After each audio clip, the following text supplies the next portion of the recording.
Section, you up for the second section? Right, we got 3 more acts. So your first one's called Ryan Dalton. Let's get him to the stage. So 1, 2, 3, start some clapping. Cheering by the stage, Ryan Dalton.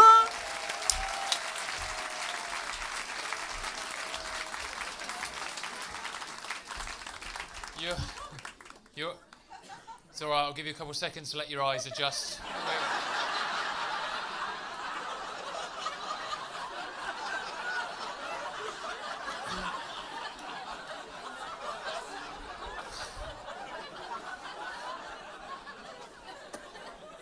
We all right?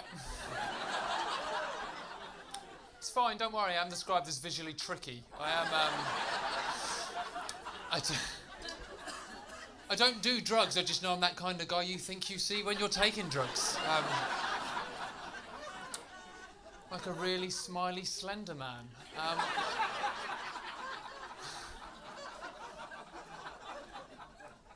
Or very accurate shaggy. But I don't... No, fuck off, right? Because that's not... It's not funny. I get that every day of my life, right? I had no idea what people were on about, right? Just walking down the street where I live in Archway, North London, all of a sudden, just a word, shaggy! I was like, what was that? I didn't know what it meant. Then I found out because I looked like him, and it's like, that's the connection. But I had no idea. I looked like the reggae singer. No idea, but it was nice. Things you learn about yourself on the street. It's funny, isn't it? I'll quickly talk about it because it's on everyone's mind. It is. It's a weird one being tall because it's the one physical attribute that people want to talk about when you enter a room. It's the one physical attribute that when I enter a room, people go, "Oh!" Like, it's very bizarre. It gets an audio.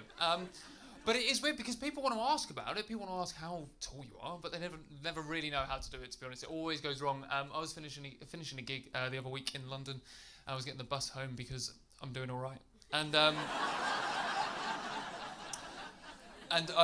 got to the bus stop and I stood there and there was already a lady stood there, but she had her back to me, right? She didn't see me approach. And as I stood there, just had my headphones in, she turned round, she saw me, and she went,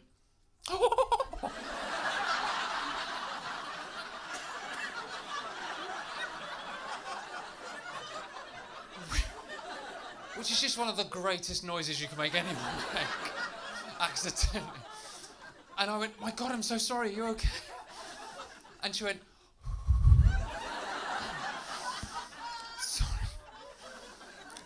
sorry, you're just so tall. And I went, yeah. And she asked me, she went, sorry, what are you? I had no idea what to say. I mean, I went with human, but I wasn't sure whether that's what she was kind of expecting, right? Wasn't sure. But it's all the time, you get the weird questions. I was in a pub the other day and this guy said to me, have you always been tall?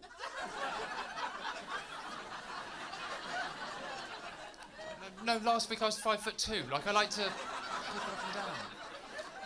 He went, no, I know that. I just mean, have you always been that tall? Like, what kind of difficult birth do you think my mother had? Like, here he comes. Yeah, we're at the hips now. Yeah. Nightmare. That's why I don't get along with people. Genuinely don't. Been a weird year, 2017. Found out I don't get along with people very well. I don't. That's what my therapist said. Said I don't get along with people. It's not all people. I don't dislike all people. You guys are great. Got to say that. No, I do. It's not all people. Don't dislike them. Not that grumpy. Some of my best friends are people. But it's it's not all of them. It's a very specific type of person I can't stand. Right. Very specific type of person. Because on one side you've got stupid people, which are just the bane of my life. Just stupid people. These are people the reasons why we have danger deep water signs. These people are the reasons why we have do not touch written on a sign that already states electric fence. Who needed follow-up information? These people are the reasons why in London, in summer, on the tube, we have these announcements. We do remind all our passengers on the London Underground during the hot weather to remember to drink water. Who's forgetting that? Who's forgetting to drink when it's hot? The fuck, what, dehydrated Darren on the Northern Line? Okay. every year. Literally reminding people to survive, that's all we're doing. So on one hand, you got them. On another hand, you've got rude people, which are your tutters. You know, the people that just bump into you and tut, right? Can't stand them. But what happens, these two get put in circles, come together, create a Venn diagram of rude, stupid people. Well, those are the pricks I can't stand, right? I'll give you a brief example of one of these. As well as comedies going for myself, I do occasionally have to work in a cafe once a week. Get over it, don't worry about it, let's move on. I'm fine. I do like the cafe. I like working at the till because I can just deal with people, move them away, right? One day, Friday morning, about 8 o'clock, this woman came running into the cafe, right? Slapped her hands on the counter, looked at me, and went, "Hot chocolate, yes?" And I went, "Yeah, as a band in the 70s, they were all right, but I feel like they phased out." And she went, "No, hot chocolate, take away." So I went, "Oh, okay." So I rung it up on the till, right? Ripped off the ticket, put it on the coffee machine just to my right-hand side where my lovely colleague Vanessa was making a row of coffees, right? Now, you've all ordered a coffee or a tea or a hot chocolate to take away. You know the protocol. You order it, you fuck off to the side, you wait for your name to be called, go grab your drink, and you fuck off for the rest of your day, right? Life protocol. Not this lady. Ordered it, stood there, remained eye contact with me at the till. Just stood there staring at me. And I was like, "What the fuck is she doing? What is she... What is... What? Oh my God, she's like a painting. She's following me round the room. What is this? This is crazy. What? Nothing is phasing the guys. What do I do?" No idea, right? And I started to panic. And then she did something I've never seen anyone have the confidence to do. She leant on that counter and she pushed her body into my domain of the till. And I was like, what's going on now? She looked at my colleague Vanessa and just went, "Excuse me, sorry." Clicked. And it was downhill from there. It was downhill. Nothing good follows a click when you're getting someone's attention. And she went, "Sorry, excuse me, I'm in a rush." And I went, "Oh, Jesus." "All right, come here." I went, "Sorry, you got a minute?" "Yeah, hiya, Ryan, nice to meet you. Sorry, I've got a bit of advice for you. If you're ever in a rush, or you're caught short for time, and you need to get somewhere pretty quickly, it's probably best. In fact, it's strongly advised to not stop for a hot chocolate." Who the fuck does that? Who's in a rush and then decides to stand still for 2.5 minutes for a hot chocolate? Like, toddlers might do that, right? If you're over the age of 7, think, right? I wasn't beckoning her into the cafe. I wasn't stood there in the door going, "Oi, Karen! I know it's 8 o'clock in the morning and you've got to get to work, but you've got to come try this hot chocolate shit we've just made." I mean, of course, that's not what I said. You know, I'm British. What I actually said is, "I'm really sorry to be with you in a minute. I'm really sorry to keep you waiting." That's all I said. Let her get away. That's why I don't like. That's why I prefer animals. That's what it is. That's why I prefer animals. That is genuinely it, because you don't have to put up with this shit when it comes to animals. Like, I'm always on the animal side for everything, right? Anything I do, or anything I'm involved with conversationally, it's always on the animal side. I've got a friend called Steve up in Scotland. He's a fisherman, and yeah, I know we've talked about it. And he came down recently and we were catching up, and I said, "Well, how's things at work? How's it all going? Like, trying to gain an interest." And he went, "Oh, not great, not great. We've had a bit of a rough quarter." And I went, "Why? What happened?" And he went, "Oh, well, we had to kill a lot of seals." Yeah, I went, "What?" And he went, "Oh, you know, you don't understand, Ryan. In Scotland, seals are considered a pest." And I went, "No, they're not." He went, "They are." I went, "No, they're not." He went, "Don't get like this." I went, "They're not." He went, "Look, in Scotland, seals are considered a very nasty pest." And I went, "No, they're not." And he went, "Yes, they are." I went, "No, they're not, because no one in Edinburgh has ever got home from work on a Monday evening, opened their kitchen door and gone, for fuck's sake. Guys, we've got seals again. Who left the window open?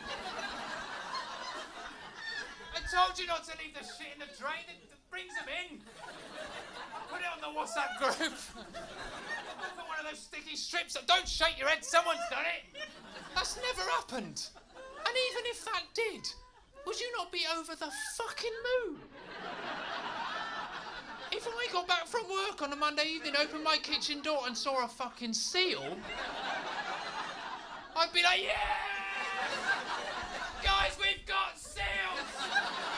I don't know, but quick, run the bath! Get the beach ball out! I don't know, I saw it in a zoo once, it was incredible! I'd be over the moon. I'd be so happy. I'd be so happy. But yeah, always on the animal side, always am. That's why I went vegan. That is why. It's still nice to get that. That never happens at a gig. That's why I said it. That's why I went vegan though. But I had to. It was a weird one for me because I had to come out as being a vegan to my parents. I know that's fucked up, isn't it? That is genuinely how it had to happen. I had to sit down. It was 2 years almost to the week that I went vegan. And I sat down with my mum and dad, and it was at their family home, and I just went, Mum, Dad, I just want to give you the heads up that from this day, from this day forth, I'm no longer going to eat meat, dairy, any animal byproduct or anything. I'm going to be vegan. And my mum went, ugh.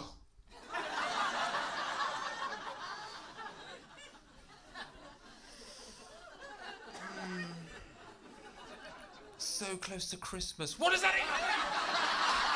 What does that mean? Like I've ruined a holiday. Like I've literally saved her money on meat and cheese, but I've ruined the holiday. Christmas is over. She quickly followed it. She went, is this another one of your phases? Bit of background, never had a phase. Never. Don't know what she meant.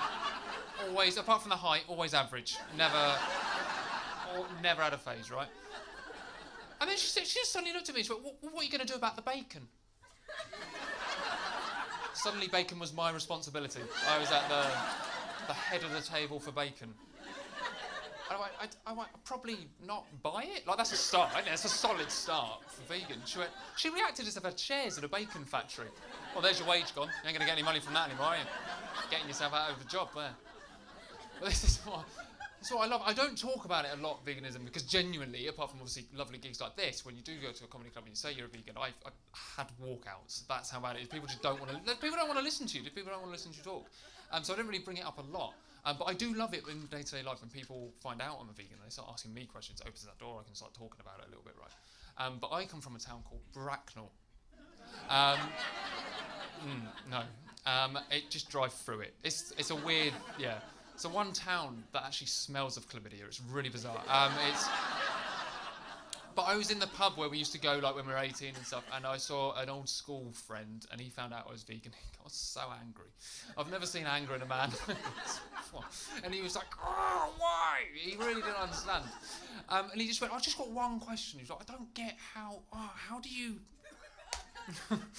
how do you not eat cheese? And I was like, it's really easy. Like this. I mean, you've not done it for an hour. You're a beginner, but you're doing all right. You're doing all right, no? And he's like, no, I get that, but I just couldn't live without cheese. I was like, fuck me, that's not a life. That's a Channel 4 documentary waiting to happen. Like, meet the guy that can't live without brie. Like, you know, weird. It is weird. But going back to like dealing with people. I made a decision like in the last few months. Right, I decided to stay off of Facebook a bit more, because like Facebook annoys us for all independent reasons. We've all got our reasons why. But one reason why I decided to stay off was because a lot of my friends are getting married at the moment, which is fine. You know, get married, enjoy your lives. But just so many fucking updates of just like, you know, like the bullshit that I just want to see. So I thought I'm just going to back off away from it a little bit.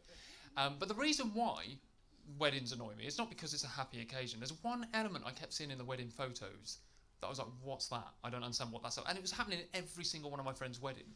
Right, at some point throughout the wedding, give me a cheer if you've been to a wedding in the last 5 years. Right, you might have seen this, right? At some point throughout the wedding, either along the dance floor, sometimes in the courtyard, right, if it's a fancy wedding, just giant 5-foot-high letters, just the word love, right? And I don't know what this is for. I was like, why is that there? Why is that? Is that a reminder of the emotion you're meant to feel that day?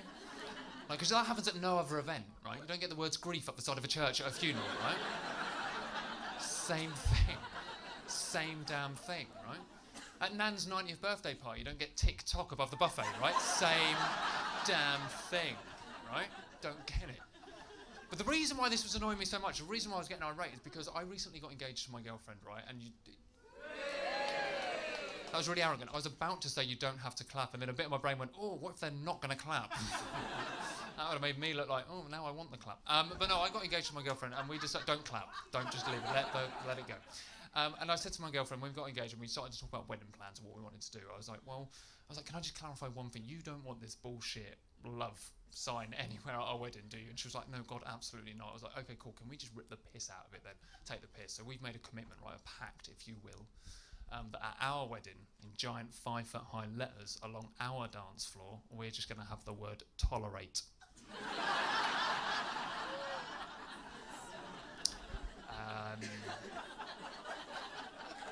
Did a bit of research. Turns out it's £200 a letter. So we've just shortened it down to meh. We're just getting meh. Just with both of us stood either side, just doing that meh. This will do. Guys, this is a lovely charity. It's been a lovely cause. It's been a pleasure being part of this wonderful lineup. You've got a lovely 2 acts coming up. Enjoy the rest of your evening. My name's been Ryan Dalton. Thank you very much. Ryan Dalton, everyone.